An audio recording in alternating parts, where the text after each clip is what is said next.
প্রতিদিনের মতন আজকে আবারও একটি রেসিপি নিয়ে আপনাদের সামনে হাজির হলাম। বড়দিনে যদি ঘরে তৈরি করে নেওয়া হয় ঘরোয়া কিছু উপকরণ দিয়ে কেক, তাহলে তার মজাটাই আলাদা। নমস্কার বন্ধুরা, মাই কিচেন মাই ব্লগে সবাইকে আবারও একবার স্বাগত। আজকে আমি বানিয়ে নেব ঘরোয়া সামান্য কিছু উপকরণ দিয়ে কেক, কোনো রকম ঝামেলা ছাড়াই। আসুন তাহলে শুরু করা যাক আজকের রেসিপি।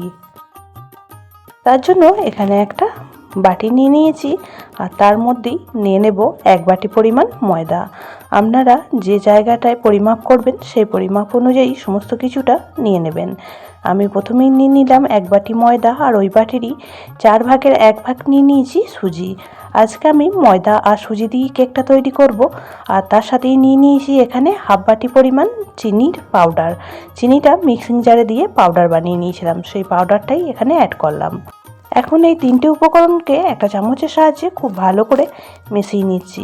মেশানো হয়ে গেলে এখানে দিয়ে দেব ওই বাটিরই মাপ করে 4 ভাগের 1 ভাগ সাদা তেল। এখন সমস্ত উপকরণ খুব ভালো করে মিশিয়ে নেব। আজকের কেকটা ঘরে থাকা সামান্য কিছু উপকরণ দিয়েই তৈরি হয়ে যাবে, তাই বড়দিনে আপনারাও খুব সহজে এই কেকটা বানিয়ে নিতে পারবেন। এখন সমস্ত উপকরণ খুব ভালো করে তেলের সাথে মিশিয়ে নেব।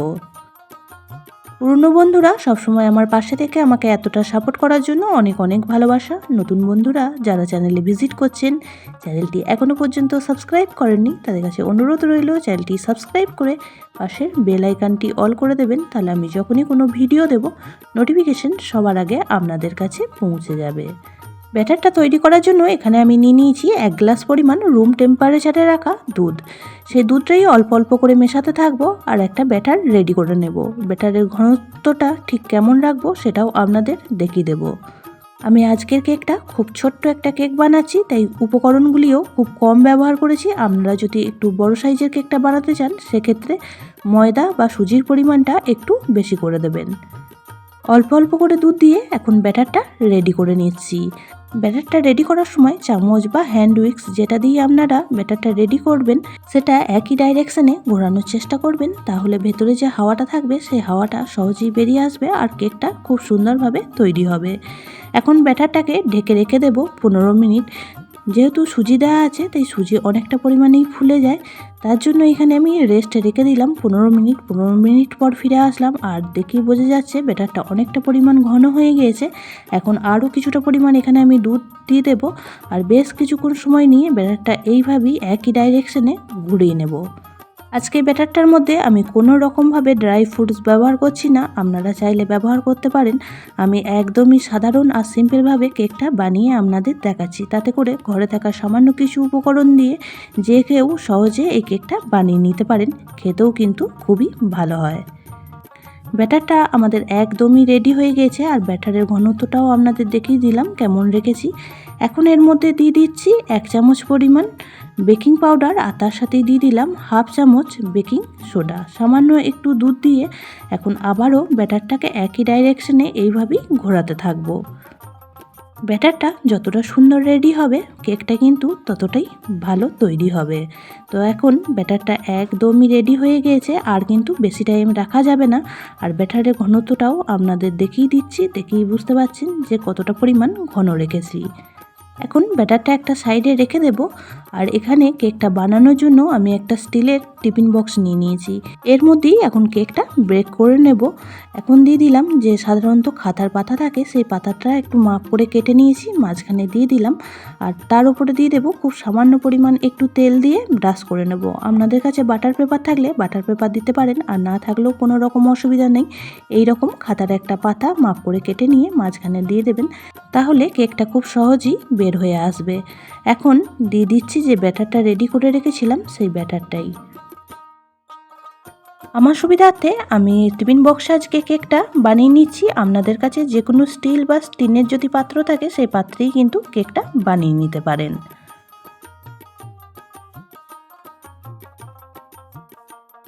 সমস্ত ব্যাটারটা দিয়ে দেওয়ার পর এখন একটু ট্যাপ ট্যাপ করে নেব টিফিন বক্সটা, তাতে করে ভেতরে যে হাওয়াটা থাকবে সেই হাওয়াটা সহজেই বেরিয়ে আসবে।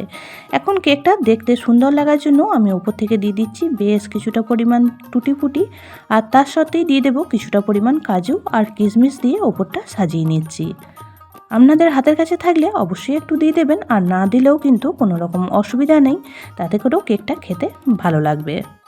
এই টুটি ফুটিটাও আমার ঘরে বানানো, আমার চ্যানেলে রেসিপি দেওয়া আছে, আমি ডেসক্রিপশন বক্সে লিঙ্কটা শেয়ার করে রাখবো, আপনারা চাইলে সেইখান থেকে ভিডিওটা দেখে নিতে পারেন।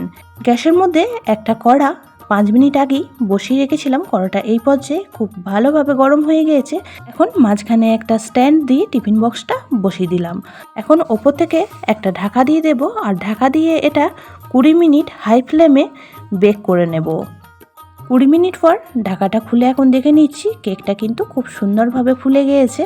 এখন একটা চাকুর সাহায্যে দেখে নেব যে মাঝখানের অংশটা ঠিক মতন হয়েছে নাকি। চাকু বা টুথপিক যে কোনো কিছু দিয়ে কিন্তু আপনারা চেক করে দেখে নিতে পারেন ভেতরটা ঠিক মতন তৈরি হয়েছে নাকি। তো একটা চাকু এইভাবে দিয়ে দেখে নিচ্ছি, তো চাকুটা একদমই পরিষ্কার বের হয়ে আসছে, মানে কেকটা খুব সুন্দরভাবে বেক হয়ে গিয়েছে। তো এখন আমি কেকটা নামিয়ে নেব, আর নামিয়ে ঠান্ডা করে নেব। খুব অল্প উপকরণ দিয়ে ছোট্ট একটা কেক তৈরি করে নিলাম, তাই সময়টাও কিন্তু খুবই কম লেগেছে, মাত্র 20 মিনিটই কেকটা তৈরি হয়ে গিয়েছে। তো কেকটা দেখতেও কতটা সুন্দর হয়েছে সেটাও ওপর থেকে আপনাদের একটু দেখিয়ে দিচ্ছি। কেকটা একটু ঠান্ডা হয়ে গেলে ফিরে আসলাম, আর এখন একটা চাকুর সাহায্যে 4-5টা এইভাবে একটু ছাড়িয়ে নেব, তাতে করে কেকটা খুব সহজেই বের হয়ে আসবে। এখানে একটা প্লেট নিয়েছি, আর প্লেটের ওপরে টিফিন বক্সটা ঠিক এইভাবে উল্টে দেব, তাহলেই কিন্তু ওপর থেকে একটু চাপ দিলেই কেকটা খুব সহজে বের হয়ে চলে আসবে। তো কেকটা দেখুন কতটা সুন্দরভাবে বেরিয়ে আসলো। এখন ওপরে যে পেপারটা দিয়েছিলাম সেই পেপারটাই তুলে নিচ্ছি। প্রথমেই পেপারের ওপরে যদি এইভাবে তেল ব্রাশ করে দেওয়া হয়, তাহলে পেপারটাও কিন্তু খুব সহজে এইভাবে উঠে চলে আসে। তো কেকটা এখন দেখাচ্ছি যে কতটা সুন্দর তৈরি হয়েছে। ঘরে থাকা সামান্য কিছু উপকরণ দিয়ে কত সুন্দর একটা কেক তৈরি হয়ে গেল। আর সাধারণত আমাদের ঘরে এইসব জিনিসগুলো থাকেই, তাই অবশ্যই করে আপনারাও বড়দিনে এইভাবে বানিয়ে ফেলুন কেক, আর সকলের মাঝে পরিবেশন করুন। এখন কেকটা আপনাদের কেটেও দেখিয়ে দিচ্ছি যে কতটা সুন্দর তৈরি হয়েছিল। কেকটা এই পর্যায়ে কাটার পর অনেকটাই গরম ছিল, গরম অবস্থাতেই কেটেছিলাম। আপনারা কেকটা খুব ভালোভাবে ঠান্ডা হয়ে যাওয়ার পরই কাটবেন। আমি কেকটা কাটার পরও কিন্তু ওপর দিয়ে ভাঁপ বেরিয়ে আসছিল। কতটা সুন্দর জালিদার আর সফট তৈরি হয়েছে কেকটা, খেতেও খুবই ভালো হয়েছিল। আজকের এই কেকের রেসিপি আপনাদের কেমন লাগলো অবশ্যই কমেন্ট বক্সে জানাবেন। বেশি ভালো লেগে থাকলে একটা শেয়ার করে দেওয়ার অনুরোধ রইল। সবাই খুব ভালো থাকবেন, সুস্থ থাকবেন। আবারও দেখা হচ্ছে অন্য কোনো ব্লগ বা রেসিপির সাথে। ততক্ষণের জন্য সবাইকে টাটা।